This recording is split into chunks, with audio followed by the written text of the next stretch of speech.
नमस्कार, स्वागत है आपका चर्चा द ट्रूथ में। मेरा नाम है नेहा शुक्ला और इस हफ्ते हम एक ऐसे प्रकरण को समझने की कोशिश करेंगे, चर्चा करने की, और चर्चा करके उस सच्चाई को जानने की कोशिश करेंगे जिस प्रकरण को सीधे सीधे राष्ट्रीय सुरक्षा से जुड़ा बताया जा रहा है, भ्रष्टाचार से जुड़ा मामला बताया जा रहा है। और एक ऐसे महिला सांसद के बारे में ये आरोप है जो सांसद लगातार अडानी इंटरप्राइजेज और प्रधानमंत्री नरेंद्र मोदी के जो आपसी संबंध है उसे लेकर संसद में सवाल उठाती रही हैं। हम बात महुआ मोइत्रा की कर रहे हैं और महुआ मोइत्रा ने हर रोज हो रहे उनके खिलाफ खुलासे के बीच अब अलग अलग मीडिया संस्थानों को कुछ जो इंटरव्यू दिए हैं उनमें कहीं ना कहीं वो लॉगिन और पासवर्ड शेयर करने की बात कबूल भी रही हैं। और हालांकि उसमें जो तर्क है उन्होंने ये भी जोड़ा है कि फ़ोन पर उनके OTP आता है और इसमें कोई जो है सवाल उनके अपने थे, ना कि जो उनके मित्र हैं दर्शन हीरानंदानी उनके थे। तो जो लॉजिक, जो तर्क महुआ ने पेश किया है ये कैसे जाएगा? हालांकि ये संसद की एथिक्स कमेटी इसकी जांच कर रही है, लेकिन कहीं ना कहीं सीधे सीधे जनता के विश्वास की बात है, जनप्रतिनिधि द्वारा धोखे की बात है और देश के प्रधानमंत्री नरेंद्र मोदी की साख की बात है। इसीलिए इस प्रकरण को बेहद ही गंभीरता से लेना चाहिए और इसीलिए बहुत ही सुलझे हुए कहूंगी, बल्कि मैं वरिष्ठ पत्रकार है सत्यहिंदी.com, जो मुझे लगता है उसके परिचय की कोई ज़रूरत नहीं है। इतना पॉपुलर यूट्यूब चैनल है जिसे देश ही नहीं, भारत ही नहीं बल्कि विदेशों में भी काफ़ी देखा और पसंद किया जाता है। मैं बात कर रही हूँ शीतल पी सिंह की, जो हमारे साथ जुड़ चुके हैं उत्तर प्रदेश सुल्तानपुर से।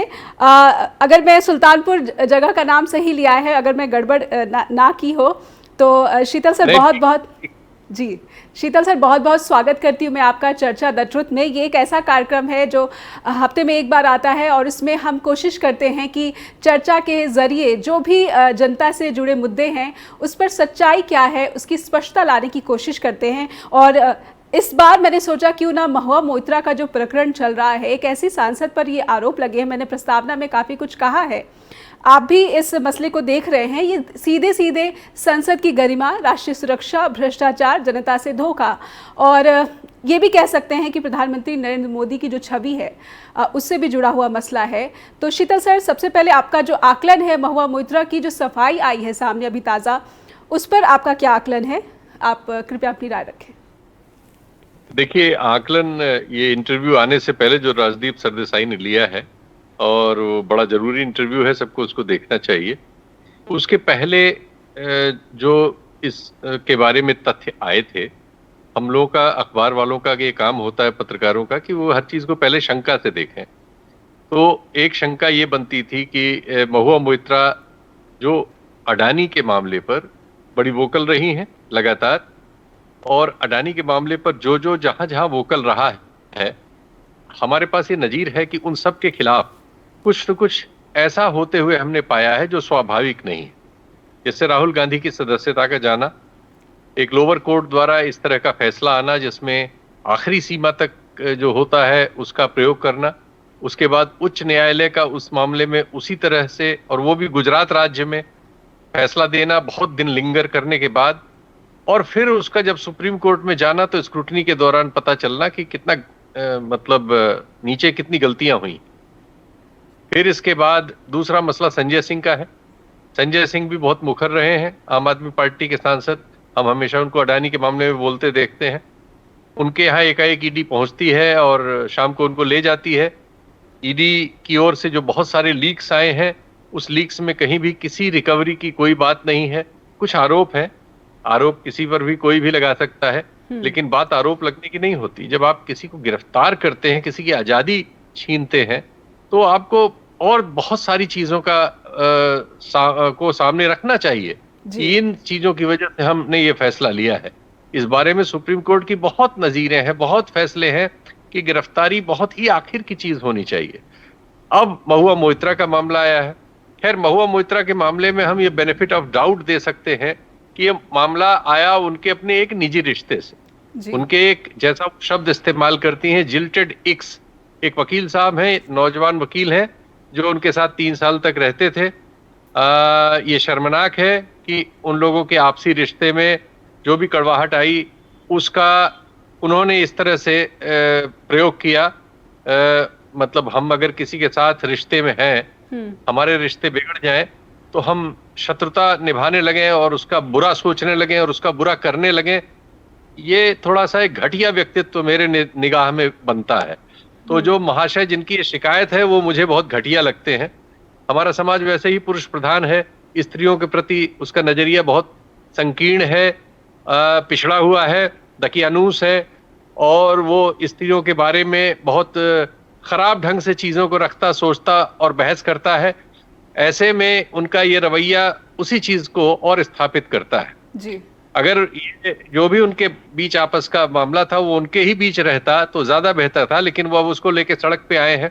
जैसा इंटरव्यू से मुझे पता चला कि उनकी जो भी शिकायत है वो जनरल है, हालांकि वो वकील हैं, एक जनरलाइज शिकायत है, और उसके सपोर्ट में जो डॉक्यूमेंट एक पेश किया है सरकार ने, कैसे उसको हासिल किया एकाएक, वो भी आश्चर्यजनक है कि एक उद्योगपति मित्र जो है महुआ एक हाई प्रोफाइल महिला है, बैंकर रही हैं, उनको बहुत बड़ी तनख्वाह मिलती थी। जब राजनीति में वो आई तो वो विदेशों में ही पढ़ी लिखी हैं और एक बहुत बड़े विदेशी संस्थान में वाइस प्रेसिडेंट थी। तो इसलिए उनका एक लाइफ स्टाइल जो है वो अपर क्लास का है, तो उनका जो सोशल सर्किल होगा वो भी उसी क्लास का होगा, उसमें कोई किसी को अजूबा क्यों होना चाहिए जी। तो उनके मित्रों में बहुत सारे इस तरह के लोग हो सकते हैं, स्वाभाविक है। अब उनके साथ बातचीत या जीवन यापन के दौरान बहुत सारी प्राइवेट बातें होती हैं जिनको उस समय आदमी ये नहीं समझता कि उसका कोई उसके साथ रिश्ते में रहने वाला आदमी कल जाके इस तरह से दुरुपयोग करेगा। ये बात है, इस मामले में इसका दुरुपयोग हो रहा है। उन सूचनाओं को गलत सही बता के पेश किया जा रहा है। जो सफाई दी है इस इंटरव्यू में महुआ मोइत्रा ने, मुझे वो काफी रीजनेबल लगती है। सबसे बड़ी बात तो यह है कि जो एथिक्स कमेटी है हमारे संसद की, उस एथिक्स कमेटी के शुरुआत में ही इसका उल्लेख उन्होंने भी किया है, महुआ ने भी, कि उसकी शुरुआत में है कि कोई भी शिकायत जो है उसका जो आधार है ये बहुत गंभीर होना चाहिए, क्योंकि आप एक सांसद के खिलाफ शिकायत कर रहे हैं जिसको जनता ने चुना है। वो एक देश की कानून बनाने वाली जो संस्था है उसमें बैठा हुआ है जी। उसे कोई भी कुछ भी कह दे पे नहीं लिया जा सकता। शिकायत करने वाला उसके पक्ष में अपनी शिकायत के साथ तथ्य क्या दे रहा है, सवाल ये है। अब शिकायत को एंडोर्स करने के लिए ठीक है, सरकार ने उस व्यापारी से, किसी व्यापारी की क्या मजाल है, अगर सरकार उसके पीछे पड़ जाए तो वो साबुत रह सकता है। हमारे जैसे देशों में जो ऐसे बहुत सारे देश हैं जिनमें लोग बहुत कमजोर होते हैं, जो व्यापार वगैरह करते हैं या नौकरी करते हैं, वल्नरेबल होते हैं। आप देखिए गुजरात के बहुत सारे अफसर जेलों में हैं, उनमें वल्नरेबिलिटी होती है, तो व्यापारी कोई लड़ नहीं सकता, संभव ही नहीं है। उसे टैक्स और दुनिया भर के मामलों में फंसाया जा सकता है। जब ऐसे लोगों को जो राजनीति कर रहे हैं, संसद में है, सांसद हैं, वो जेल जा सकते हैं, तो व्यापारी की तो बेचारे की क्या हिम्मत होती है। तो हम ये समझ सकते हैं कि दबाव में उस व्यक्ति ने ये, मतलब हम ये बिल्कुल शक कर सकते हैं कि जो भी उसने बयान कथित फटाफट दिया है, बिना मांगे दिया है, एथिक्स कमेटी ने उसको नोटिस नहीं किया था, उसने जैसे ये घटना छपी पहले उसके परिवार का दूसरा बयान आता है और उसके बाद उसका अगले ही दिन एक साइंड बयान आ जाता है और मीडिया को बंट भी जाता है जी। तो हम ये बहुत से मामलों में भारत में देख रहे हैं कि हमारे यहाँ जो टेलीविजन मीडिया है ये शिकारी कुत्तों की तरह प्रयोग में आता है और ये लोगों को लिंच मॉब क्रिएट करके उनको खतरे में डाल देता है। रिया चक्रवर्ती के मामले में हम ऐसा करते हुए उसको देख चुके हैं, शाहरुख खान के लड़के के मामले में भी हम ऐसा करते हुए देख चुके हैं। अनेक अकलियत के लोगों के मामलों में हम उसे ऐसा करते हुए रोज पाते हैं। वो अपने यहाँ जो मंडी लगाता है शाम को, उसमें वो मुर्गों की लड़ाई कराता है, दो धर्मों के लोगों को बैठा लेगा, झगड़ा, कई बार स्टूडियोज में मारपीट हो चुकी है। ये सब पत्रकारिता नहीं है, ये कुछ और हो रहा है भारत में पिछले 8-9 सालों में। और दुर्भाग्य है कि महुआ मोइत्रा प्रकरण को भी इसी लिंच मॉब ने हथिया लिया है और वो अपनी ओर से सजा सुना देता है, जिसको चाहे वो उसको सजा याफ्ता बना देता है। वैसा ही कुछ हो रहा है। अभी तथ्य आने हैं, दोनों पक्षों में से एक पक्ष की ही बात सामने थी, इस इंटरव्यू से दूसरे पक्ष की बात भी आई है। ये बात सामने आने के बाद अब उस बात में उतना दम हमें नहीं लग रहा है। आप इस पर थोड़ा सा रोशनी डालें कि जो भारत का एक सांसद होता है, उसकी जो भूमिका होती है जनता के सवाल संसद में पूछने की, उसकी कार्यशैली क्या ऐसी नहीं होती है कि वो सारे प्रश्न वो खुद ही तैयार करता है, खुद ही उस पर रिसर्च करता है, या फिर जैसा कि महुआ ने दावा किया है कि कोई भी भारत का ऐसा सांसद नहीं है जो अपना लॉगिन और पासवर्ड है वो अपनी टीम के साथ साझा नहीं करता। और अगर उन्होंने दर्शन हीरानंदानी, जो कि उनके बहुत ही करीबी मित्र हैं, क्योंकि ऐसा संबंध है कि मुंबई जब भी उनका जाना होता है पिकअप और ड्रॉप उनकी कार ही उनके लिए करती है, तो इसमें क्या गलत है या गुरेज है? लेकिन मैं समझना चाहूंगी कि सांसद के सवाल पूछने की जो कार्यशैली है भारत में, वो असल में क्या है?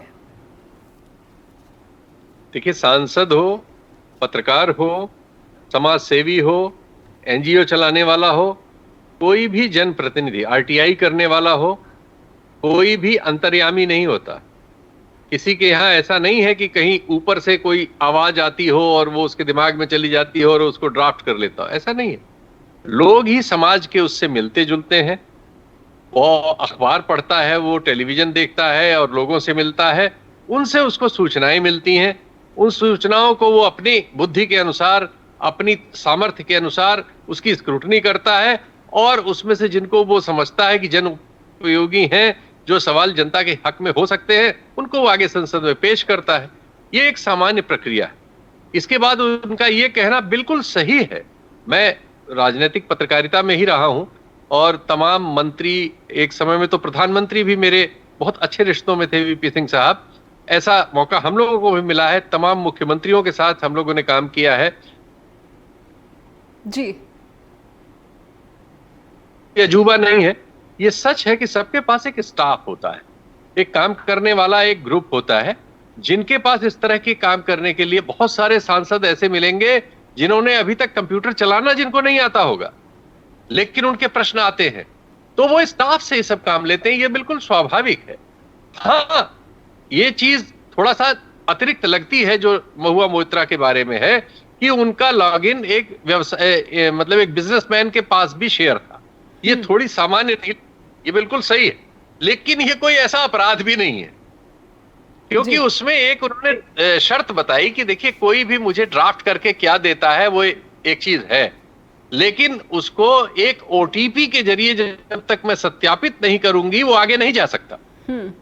तो जो बात उन्होंने कही है, अगर ये बात सही है तो ये बाकी बात जो पीछे से खड़ी की गई है वो कमजोर हो जाएगी जी। हाँ, अगर ये बात झूठ है तो बात उनके खिलाफ कमजोर होगी। अब ये दो बातें जो एथिक कमेटी है वो देखेगी, लेकिन हम ये देख रहे हैं कि इस तरह की कमेटियां हमारे देश में कर क्या रही। ये पहला मामला तो है नहीं। उन्होंने बिल्कुल ठीक कहा कि इन्हीं निशिकांत दुबे नाम के सांसद जो बीजेपी के हैं, उनकी एक शिकायत इनसे बहुत पहले से इसी कमेटी के पास लंबित है, उसकी जांच क्यों नहीं हो रही है? ये क्या मतलब है कि विपक्ष के यहां तो ईडी जाएगी, सीबीआई जाएगी, एथिक्स कमेटी जाएगी, सब कमेटी समेटी सब जाएंगी, और सत्तारूढ़ दल के यहां जो जाएगा वो डिटर्जेंट से धुला हुआ है। वही मुख्यमंत्री जो आज आसाम में है, उसके खिलाफ पूरा कैंपेन बीजेपी चला रही थी, भ्रष्टाचार के आरोप थे, जांच एजेंसी बैठी हुई थी, जांच कर रही थी, यहां आते ही सब कुछ धुल गया। ये क्या है? बंगाल से दर्जनों नेता आपने लिए तृणमूल कांग्रेस से, जिनके खिलाफ तमाम जांच चल रही थी, आपके यहाँ आए, वो सब धुल गया, बहुतों की जांच खत्म हो गई। आपने गुजरात के ऐसे कई नेताओं को अपने यहाँ लिया, वो एक युवा नेता जिस पर हिंसा और दूसरे तमाम आरोप थे, हार्दिक पटेल, अब उसके धीरे धीरे हर मुकदमे फाइनल लगती जा रही है। ये सब क्या है? तो जब आप एक तरफ अपने यहाँ लाए हुए या आए हुए लोगों के साथ उनके ऊपर चल रहे सारे कारनामों को दाखिल दफ्तर करते हो और विपक्ष के यहाँ रोज आपके यहाँ की एजेंसियां छापे मार रही हो, ऐसे वक्त में हम किसी ऐसे आदमी को जो वो सवाल उठा रहा हो, जो सवाल जरूरी हैं, जो सवाल महुआ मोइत्रा ने उठाए हैं, वो हीरानंदानी के हित के ही सवाल नहीं है, वो सारी दुनिया में हर मीडिया हाउस इस समय उठा रहा है, तमाम संस्थाएं उठा रही हैं। हिंडनबर्ग ने एक रिपोर्ट ही जारी की है। आप सबको आरोप लगा रहे हैं, किसी पे सोरोस का आरोप लगा दे रहे हैं, किसी पे वेस्टेड इंटरेस्ट लगा दे रहे हैं, किसी पे कुछ लगा दे रहे हैं, किसी की जांच आप नहीं कर रहे हैं। अडानी के मामले अब जब खुल के आ गया सामने कि कोयला जो उन्होंने इंपोर्ट किया है उसमें उन्होंने 13,000 करोड़ की पैडिंग की है, वो पैसा देश से बाहर गया है, वो बाहर जाके किन खातों में गया है, उनके खातों का संचालन जो करते हैं उन लोगों के नाम आ रहे हैं, वो संदिग्ध नाम है, वो सब लोग आपके भाई से जुड़े हुए हैं जो बाहर विदेश में रहते हैं। इतनी बातें तथ्यात्मक रूप से गट्ठरों में पड़ी हुई हैं, भारत में कोई जांच नहीं हो रही है। और आप सिर्फ इस बात की जांच कर ले कि महुआ मोइत्रा ने अपना वो शेयर किया था तो क्यों किया था, तो आदमी को इस पे उल्टी प्रतिक्रिया नजर आती है, मेरी भी हो रही है। एक नागरिक के नाते मुझे लगता है कि ये सब गलत हो रहा है और ये मतलब साधारण बात को असाधारण बनाया जा रहा है और असाधारण बातों को कारपेट के नीचे डाल दिया गया है जी। ये हो रहा है। तो क्या ये जो बीजेपी के जो नेता हैं, खुद केंद्रीय मंत्री भी इस तरह की जो स्टेटमेंट दे रहे हैं कि ये तो राष्ट्रीय सुरक्षा से जुड़ा सीधा सीधा मसला है, तो ये राष्ट्रीय सुरक्षा से जुड़ा इसका कोई ये इस प्रकरण का राष्ट्रीय सुरक्षा से कोई लेना देना नहीं है? भाई राष्ट्र क्या है? राष्ट्र इस देश के लोग हैं, राष्ट्र इस देश की संपत्ति है। हमारे देश में ये सरकार की सत्ता में आने से पहले वादा किया गया था कि स्विस बैंकों में जो धन जमा हुआ है और तमाम अन्य टैक्स हेवन्स में जो धन है उसको लाएंगे, हर आदमी के खाते में 15-15, 20-20 लाख आ जाएंगे। वो किसी और राष्ट्र का मामला था। उसमें अब तक कितना धन किसके खाते में आ गया है, इसके लिए कोई जिम्मेदार है? इस नाम पर चुनाव में वोट मांगने के बाद इस मामले पर गायब हो जाने का भी कोई जिम्मेदार है?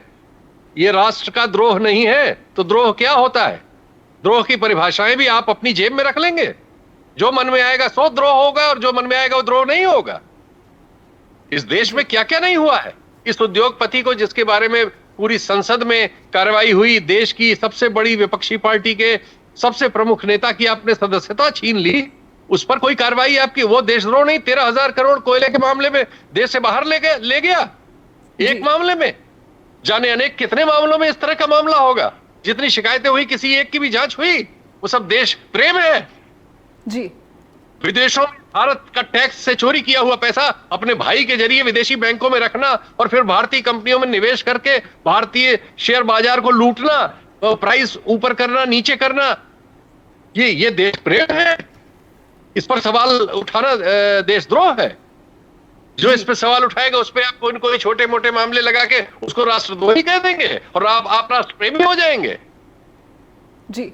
हो सकता है इससे कुछ लोग प्रभावित हो जाए, लेकिन बाकी देश आंख खुली है, कान खुला है, नाक खुली है, दिमाग है, सब समझ रहे हैं कि क्या हो रहा है और चुनावी नतीजे इसको साबित भी कर रहे हैं कि ऐसा नहीं कि आप ही बहुत चालाक जी। एक बात जो महुआ मोइत्रा ने जिस इंटरव्यू की आप बात कर रहे हैं उसी इंटरव्यू को मैंने भी पूरा सुना। इस एक बात उन्होंने महुआ मोइत्रा ने जो कही है कि 2 सांसद उनके ज़रिए कोशिश कराई गई, उन्हें ये मैसेज भेजा गया कि इन सब पचड़ों से निकलने की कोशिश करते हैं, अब बस 2024 तक अडानी से जुड़ा हुआ कोई सवाल मत पूछिए और प्रधानमंत्री नरेंद्र मोदी के बारे में कोई टिप्पणी मत कीजिए। ये बहुत ही एक संगीन आरोप है जो महुआ मोइत्रा लगा रही हैं। शीतल सर नहीं तो वो जी, उन्होंने भी चूंकि नाम लेके नहीं लगाया इसलिए मैं इसको गंभीरता से नहीं लेता। मैं जैसी उम्मीद उनके खिलाफ करता हूं वैसी उम्मीद उनसे भी करता हूं और किसी से भी करूंगा। ये मेरा पत्रकार होने का धर्म है कि हम अफवाहों पे नहीं जा सकते। अगर वो ये आरोप लगा रहे हैं तो उनको नाम बताना चाहिए कि किन 2 लोगों ने उनसे संपर्क किया, किस माध्यम से संपर्क किया, फोन किया, मिले, किसी को भेजा, क्या हुआ, सब चीजें बतानी चाहिए, तब उस आरोप का मतलब है। तो आरोप ये लगाएं या वो लगाएं, उसमें तथ्यात्मकता होनी चाहिए जी। यानी शीतल सर, क्या महुआ मोइत्रा के आत्मविश्वास में कमी देखते हैं? यहाँ पर आप आरोप लगा रही है लेकिन नाम नहीं ले रही। मैं कोई साइकोलॉजी का बहुत एक्सपर्ट नहीं हूं, इसलिए आत्मविश्वास की बात पे मैं बहुत अच्छा जवाब नहीं आपको दे पाऊंगा। मेरा पर्पस सिर्फ इतना है कि किसी को सिर्फ इस कारण से सजा नहीं मिलनी चाहिए कि वो प्रधानमंत्री का आलोचक है, इस कारण से किसी को सजा नहीं मिलनी चाहिए कि वो प्रधानमंत्री के किसी उद्योगपति मित्र की किसी गलत बात के बारे में संसद या अन्य मंचों पर सवाल उठाता है। किसी को इस बात के लिए बिल्कुल सजा नहीं मिलनी चाहिए कि वो प्रधानमंत्री जी की पार्टी में नहीं है, नहीं आना चाहता, उससे अलग विचार रखता है, उससे अलग पार्टी में है, उससे अलग काम करता है। ये किसी को दंड देने के माध्यम किसी भी लोकतंत्र में कहीं भी न इनको कोई स्वीकार कर सकता है, न ये सही है, न सही होंगे। सर, मैं ये समझना चाहूंगी कि अब इससे आगे आप क्या देख रहे हैं? विनोद सोनकर, जो कि कुछ मीडिया संस्थानों के पास वो गए हैं, उन्होंने बातें रखी हैं और महुआ ने इसे जो है नियमों के विपरीत बताया है। क्या ये नियमों के विपरीत है? क्योंकि जांच समिति के अध्यक्ष हैं वो, और अगर मीडिया में इस तरह की बातें वो बता रहे हैं तो क्या जनता को जानने का हक नहीं, और ये गलत कैसे हो जाता है? नहीं, जनता को जानने का हक बिल्कुल है, लेकिन अगर आप किसी ऐसे पद पर हैं जिस पद की कुछ जिम्मेदारियां हैं और आप उन जिम्मेदारियों का निर्वहन नहीं कर रहे हैं, या उस जिम्मेदारियों को निभाते हुए जो दूसरे हमारे अतीत में परंपरा छोड़ गए हैं उस परंपरा का निर्वहन नहीं कर रहे हैं, तो उसकी आलोचना होगी। अभी जांच समिति में वो है, जांच शुरू भी नहीं हुई, और अगर वो मीडिया में जाके इस मामले में चटखारे ले रहे हैं तो शर्मनाक है ये। लेकिन ये पार्टी और ये सरकार और इस सरकार के बहुत सारे लोग बहुत सारे पदों पे बैठे हुए यही सब कर रहे हैं, इसलिए उसमें हमें कोई अजनबीपन भी नहीं नजर आता। और हमने, जैसा पहले मैंने आपसे कहा था कि उन्होंने मीडिया को एक अलग तरह के प्लेटफॉर्म में बदल लिया है, जो अपनी ओर से सजाएं सुनता सुनाता है, और सरकार के जो भी सामने है उस आदमी को विक्टिमाइज करता है, उसको निशाने पे लेता है, उसको निशाना बनाता है, उसके खिलाफ फेक न्यूज भी चलाता है, उसके खिलाफ झूठी खबरें भी चलाता है, उसके खिलाफ एक तरफा शीर्षक लगाता है, एक तरफा पैनल बनाता है, और स्टूडियो में मुर्गे की लड़ाई कराता है। वो तो हम देख रहे हैं सब होते हुए, तो इसलिए हमें उनके इस आचरण से कोई बहुत न आशा है और न हम उसके बारे में कोई बहुत आशान्वित भी हैं। जी, एक तर्क जो मुझे थोड़ा सा महुआ मोइत्रा का नहीं जो है गले से नीचे उतर रहा है कि आपने बेशक जो राजनीति में आने के लिए जो है करोड़ों के पैकेज की नौकरी को छोड़ा, लेकिन कई बार होता है कि हमारी लाइफस्टाइल ऐसी हो जाती है। ये बिल्कुल सतही सवाल हो सकता है, लेकिन हमारी लाइफस्टाइल ऐसी होती है कि हमारी ज़रूरतों के हिसाब से हम चाहते हैं कि हमारे पास धन हो, कैश होना चाहिए। तो जिस कैश की बात कर रही हैं, इस लॉजिक में आपको कितना दम दिखता है कि मैं तो बहुत सारी करोड़ों की जो नौकरी छोड़कर आई हूँ, तो मुझे इस कैश से क्या लेना देना? अब देखिए, ये चूंकि जांच का विषय है, लेकिन इस आरोप का भी कोई मतलब भी नहीं है अगर ये सिद्ध नहीं हो पाता कि इतना पैसा उन्हें सचमुच में दिया गया या नहीं दिया गया। हम देख रहे हैं कि राजनीति में बड़े लूज टर्म चलते हैं। जैसे संजय सिंह पर जो आरोप है उसमें भी ऐसे ही कहा गया है कि 2 करोड़ रुपए दिए गए, 1 करोड़ 2 बार एक्स को, कोई ट्रेल नहीं, कोई कुछ नहीं, वह 2 फोन नंबर बता दिए और कह दिया दे दिए हैं। ऐसे आरोप भी ठीक नहीं है।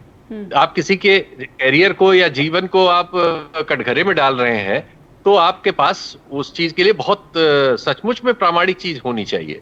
ये उनके कैरियर का सवाल है।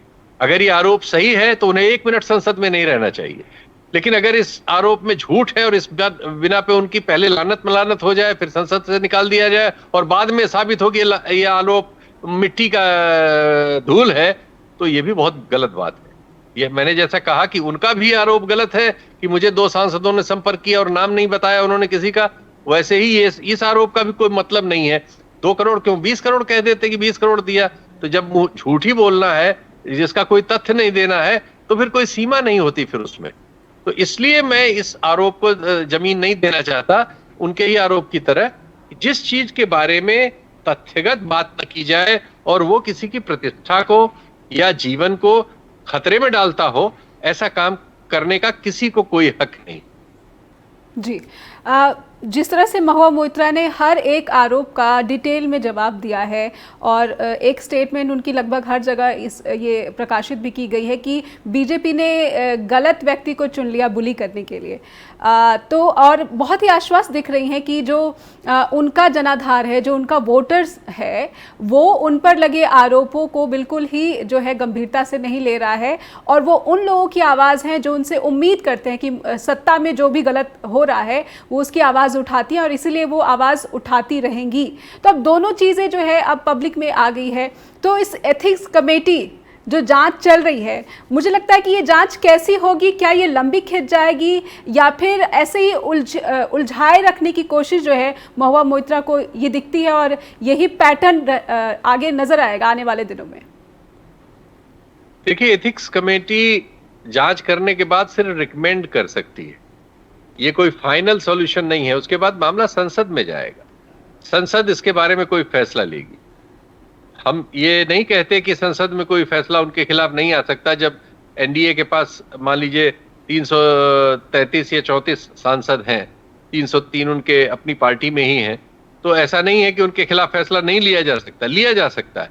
लेकिन ये सच है कि ये चुनाव वर्ष है, 5 राज्यों में फिलहाल चुनाव हो रहे हैं, लोकसभा का चुनाव सिर पर है और एक माहौल है कि सरकार एजेंसियों का गलत इस्तेमाल कर रही है। ये एक माहौल है कि सरकार ने राहुल गांधी की सदस्यता लेने में जल्दबाजी दिखाई थी, बंगला खाली कराने में जल्दबाजी दिखाई थी, और एक परसेप्शन है कि संजय सिंह की गिरफ्तारी जिस तरह से हुई है वो बात समझ में नहीं आती है।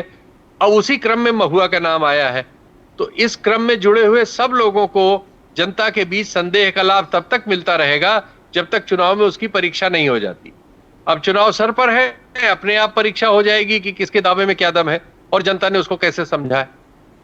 जी, इसका मतलब जो एक रणनीति या बीजेपी की ये राजनीति की शैली दिखती रही है कि विपक्ष के नेताओं को उलझा दिया जाए अलग अलग कानूनी पचड़ों में, तो इसमें क्या वो सफल होते नजर नहीं आ रहे हैं सर? नहीं, बिल्कुल एक हद तक वो सफल है, लेकिन कई बार ऐसी सफलताएं पहले भी अतीत में लोगों ने अर्जित की हैं और उसका बाद में नतीजा वैसा नहीं आया जैसा उम्मीद की गई थी।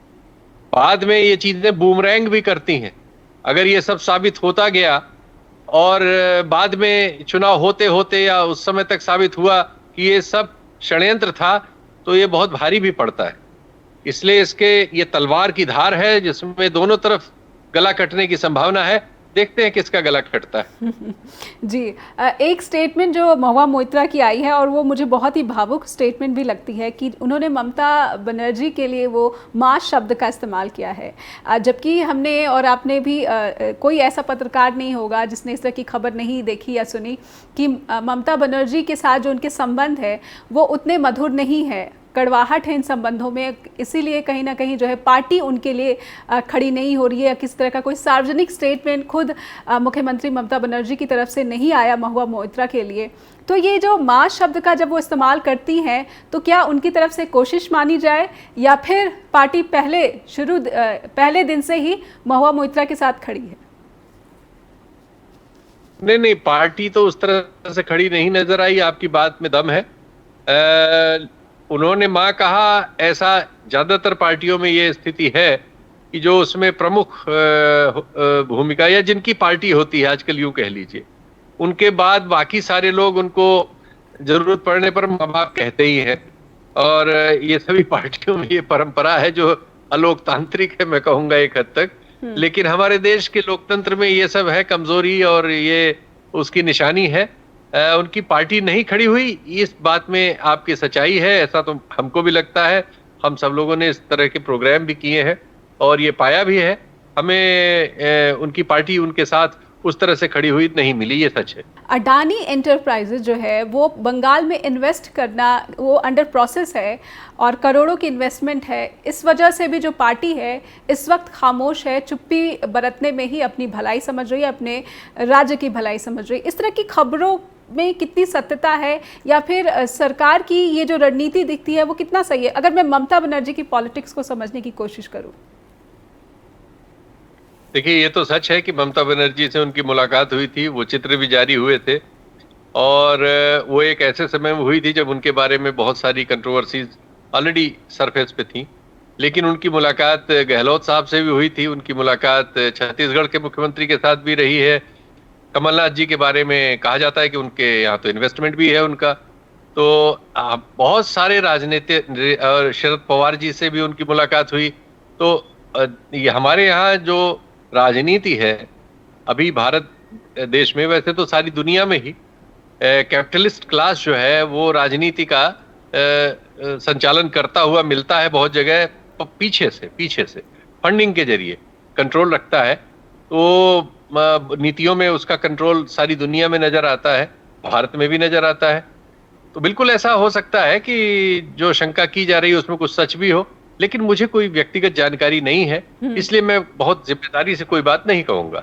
जहां तक जो बात जैसी मुझे पता है मैं वैसी ही कहना चाहूंगा। अगर मुझे शक है तो मैं कहूंगा मुझे शक है, लेकिन अगर मुझे पुख्ता पता होगी तो मैं कहूंगा ये बात मैं जानता हूं। जी।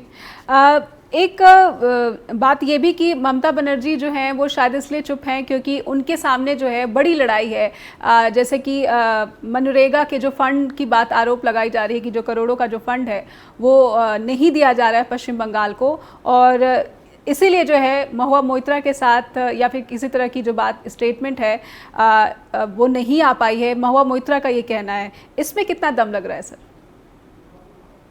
ये महुआ मोइत्रा का कहना है, जरा सा इसको रिपीट करिए। जी आप जी कह रहे हैं कि बिल्कुल जो महुआ बंगाल को मोइत्रा ने फंड कहा है दिया, कि ममता बनर्जी की जो लड़ाई है वो ज्यादा बड़ी लड़ाई है सरकार के साथ। जी ठीक है। तो अब उन्होंने उसको क्लैरिफाई करने, ये तो सही है कि विभिन्न राज्य सरकारों की ये शिकायत है कि जो उनको जीएसटी कलेक्शन में और अन्य टैक्स कलेक्शन में सेंटर से जो हिस्सा मिलता है वो समय से नहीं मिलता, बहुत बार उसे रोक लिया जाता है। बहुत सी योजनाओं में इस तरह हिब्बट लगा के उनका पैसा और उनका हिस्सा रोक लिया जाता है। ये शिकायत बहुतों को है। ये भी शिकायत है कि कुछ राज्यों के साथ भेदभाव किया जाता है योजनाओं के पैसे के आवंटन में, और कुछ राज्यों के साथ फेवर किया जाता है, उनको अतिरिक्त पैसा दिया जाता है। ये सब शिकायतें हैं। इनके सबके तथ्य भी विभिन्न राज्यों ने विभिन्न समयों पर सामने रखे हैं। तो ये बात जो है, अब चूंकि इसमें दोनों पक्ष हमारे सामने नहीं है, लेकिन ये बात एक शिकायत के तौर पर सामने है, ये सच है। और हो सकता है कि ये भी एक कारण हो। बिल्कुल। अब महुआ मोइत्रा को मैं एक ऐसा जनप्रतिनिधि के तौर पर देखती हूँ सर, जिन्होंने लगभग सभी मुद्दों पर जो है सरकार को लताड़ा है, और अगर कोई विपक्ष का नेता या सांसद उस पर भी कोई कार्रवाई हुई हो तो महुआ मोइत्रा काफ़ी वोकल रही है। लेकिन आज महुआ मोइत्रा के लिए कोई वोकल या फिर जो है कोई ऐसा स्टेटमेंट भी सामने नहीं आ पाया। मैं स्वयं राहुल गांधी की तरफ भी इशारा करना चाहूँगी कि एक सिंगल स्टेटमेंट अगर पार्टी की तरफ से नहीं आया या फिर संयुक्त रूप से इंडिया गठबंधन की तरफ से नहीं आया, तो क्या ये एक एक सांसद जो है महत्वपूर्ण नहीं है 2024 के चुनाव को देखते हुए? बिल्कुल महत्वपूर्ण है। इसमें लोग फूंक फूंक के कदम इसलिए रख रहे हैं कि इसमें थोड़ा निजी मामला उनका सामने है। उनके एक जैसा उन्होंने शब्द यूज किया, मैं वही शब्द हर जगह यूज करता हूं, जिल्टेड इक्स ने ये शिकायत की है। तो अब इसलिए लोग, चूंकि देखिए ये निजी मामले होते हैं, जैसा मैंने शुरू में कहा, इनमें एक संवेदनशीलता होती है, और इसमें एक हमारे जैसे देश में एक ये भी होता है कि हम लोगों का सांस्कारिक मामला ऐसा हुआ है कि ऐसे मामलों में हम नहीं बोलते, पर्दे में रखना चाहते हैं इन चीजों को। अभी हमारा समाज पश्चिम और यूरोप की तरह, यूएस वगैरह की तरह उस तरह से तार्किक नहीं हुआ है कि हर बात हम सरेआम सबके सामने कर सकें। जी। तो ये एक कारण है जिसकी वजह से लोग थोड़ा सा आप कह सकते हैं कि हिचकते हुए इसमें मूव करना चाहते हैं। अभी वो देखना चाहते हैं कि पहले तथ्य सामने आ जाएं, फिर उनके सामने अगर कोई ऐसी नजीर होगी तो आप उनके स्वर सुनेंगी। लेकिन अभी जहां तक मामला है, चूंकि शिकायतकर्ता जो प्राथमिक शिकायत करता है उनका जिल्टेड इक्स है, इसलिए बहुत सारे लोग थोड़ा संयम बरत रहे हैं। ये मेरा सोचना समझना है। मुझसे भी जो बातचीत करते हैं उसमें ये संयम झलकता है। जी सर, एक बात, मैं भारत के जो भी पॉलिटिशियंस हैं जो कि अलग अलग राजनीतिक दलों से जुड़े हुए हैं, एक पब्लिक में एक ऐसी बात कही जाती है कि उनके लिए जनता एक खाका तैयार करती है, उसी खाके में जो है रहन सहन की अपेक्षा की जाती है। क्या बदलते भारत में अभी भी जो उसका नेता है उसकी छवि, उसका रहन सहन, उसका पहनावा और उसका खान पान, ये सब बहुत प्रभावित करता है, और उसकी बहुत जो है ध्यान देने की ज़रूरत होती है कि वो सार्वजनिक रूप में कैसा दिखता है, कैसा खाता है, कैसा पहनता है? बिल्कुल होती है।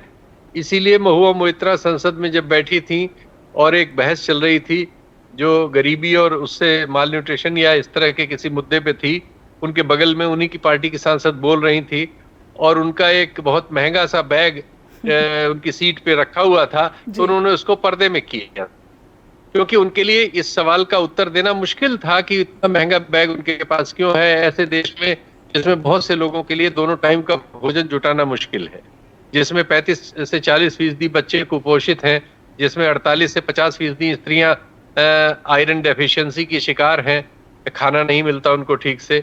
इतना गरीब देश है जिसमें 80 करोड़ से ज्यादा लोगों को सरकार मुफ्त का राशन दे रही है जिंदा रखने के लिए, जहां दो बच्चों को सरकारी स्कूल में दोपहर का भोजन देना पड़ता हो क्योंकि उनको कुछ न्यूट्रिशन मिल जाए। तो ऐसे देश में निश्चित तौर पर इन सब चीजों पर एक दूसरी समझ या आलोचनात्मक विचार रहना स्वाभाविक है। इसलिए और फिर अदरवाइज हमारा देश बहुत धार्मिक है, धर्मपरायण बहुत है, धार्मिक कार्यकलाप बहुत ज्यादा हमारे यहाँ होते हैं। तो लोग उस तरह से रूढ़िवाद के और अंधविश्वासों के अन्य चीजों के भी शिकार हैं। ऐसे समाज को एड्रेस करने के लिए आप जानती हैं कि ब्रिटेन और साउथ अफ्रीका में रह के लौटे गांधी जी ने अपने बदन को एक कपड़े से लपेट लिया था। ये उसी समाज को एड्रेस करने की कोशिश करने की रियल राजनीति थी जो गांधी जी ने सिखाई इस देश को। क्योंकि जब वो देख रहे हैं कि दूसरा आदमी सामने जो खड़ा है भीड़ में वो सब वस्त्र विहीन है, वैसे में वो सूट बूट और टाई लगा के जाते और ऐनक लगा के, तो वो उन तक ना पहुंच पाते जहां वो पहुंचना चाहते थे, और वो पहुंचे। ये शिक्षा है हमारे, तो स्वाधीनता आंदोलन से हमारे यहाँ शिक्षा मिली है कि अगर आप समाज सेवी हैं, राजनीति कर रहे हैं, तो आपको समाज में अपने को स्वीकार कराने के लिए जरूर उनसे तालमेल बिठाना होगा। ये सच्चाई है जी। एक बहुत ही सतही सवाल है, लेकिन मैं सोचती हूँ कि पूछ ही लेती हूँ, मन में आ रहा है तो क्या उत्तर प्रदेश के जो मुख्यमंत्री हैं, अगर उनका पहनावा इस लिहाज से जो आपने खाका बताया है कि ऐसी उम्मीद की जाती है जनता की तरफ से, तो उनका पहनावा रहन सहन ये वाजिब कहा जा सकता है? नहीं, वो बड़े लोकप्रिय हैं उस वजह से। आप कहीं जाएं, हम तो पूरे देश में घूमे हैं और सब जगह हमने पाया है कि हमारे योगी जी जो हैं, हालांकि मैं उनका बहुत आलोचक हूं यहाँ की उनकी शासन प्रणाली का, लेकिन उनकी लोकप्रियता का मैं या क्या कोई भी इंडोर्स किए बिना नहीं रह सकता। पूरे देश में वो बहुत लोकप्रिय हैं, मोदी जी के बाद सर्वाधिक लोकप्रिय नेताओं में से हैं। और उसमें उनका रहन सहन, क्योंकि उनके बारे में ये समझबूझ है कि वो बहुत साधारण रहन सहन के आदमी हैं, ये अपना वही जो ड्रेस पहनते हैं उसी ड्रेस में रहते हैं और उसी तरह का सादा खान पीन जी, ये सब चीजें देखिए बहुत प्रभावित करती हैं। इसलिए उनके व्यक्तित्व की बहुत एक्सेप्टेंस है। उनकी नीतियों से मेरी बड़ी असहमति है, मैं उनकी बहुत आलोचना करता हूं, लेकिन उनके स्वरूप की मैं प्रशंसा हर जगह पाता हूं तो उसका जिक्र करता हूं। जी, बहुत बहुत धन्यवाद करना चाहूँगी। समय समाप्त हो गया, आपने समय निकाला और चर्चा द ट्रुथ के साथ जुड़े, आपका आभार। और चर्चा द ट्रुथ देख रहे हमारे दर्शकों से भी अनुरोध करती हूँ कि आपको इस कार्यक्रम के बारे में कोई भी सुझाव है या फिर कोई शिकायत है जो आप हमारे सामने रखना चाहते हैं, तो आपका बहुत बहुत स्वागत करती हूँ मैं। आप हमें ईमेल भेज सकते हैं info@justbroadcasting.com पर, और neha@justbroadcasting.com पर भी आप मुझे फीडबैक अपना ईमेल के जरिए भेज सकते हैं। अगले हफ्ते होगी आपसे मुलाकात फिर से किसी विशिष्ट मेहमान और विशेष विषय के साथ। अपना ख्याल रखिए। धन्यवाद।